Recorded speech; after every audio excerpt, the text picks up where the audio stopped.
এই বাংলায় যখন কেউ চাটছে চটি তখন আমি চাটছি চাটনি, কেননা চটি চাটার থেকে চাটনি চাটা অনেক বেটার।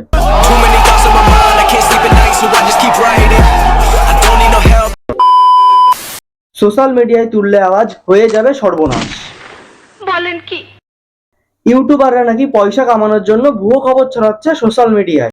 কোনো ঘটনাই ঘটেনি, অথচ ভিডিও করে ইউটিউবে কেউ কেউ পয়সা কামানোর জন্য রাজনীতি করবার জন্য বিভিন্ন টাকা দিয়ে ডিজিটাল প্ল্যাটফর্ম তৈরি করেছে। যেখানে দেশ জুড়ে চলছে ফাঁসির দাবি, সেখানে কেউ ভাবছে 10 লক্ষ টাকা দিলেই মিটে যাবে সবই।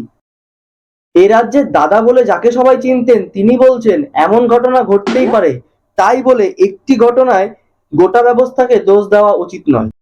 তারপর তার ভক্তরাই তাকে বুঝিয়ে দিয়েছেন তার বলা কথাগুলোও উচিত নয়।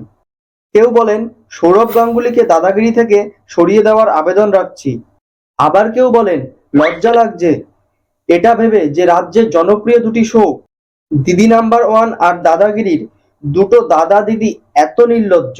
এরপর তিনি বলেন কিভাবে আমার বক্তব্য ব্যাখ্যা করা হয়েছে জানি না, তবে এটা ভয়াবহ ঘটনা, আমি চাই দোষীদের কড়া শাস্তি হোক।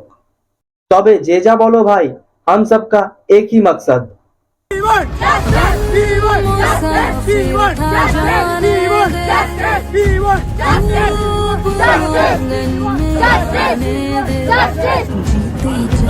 जीते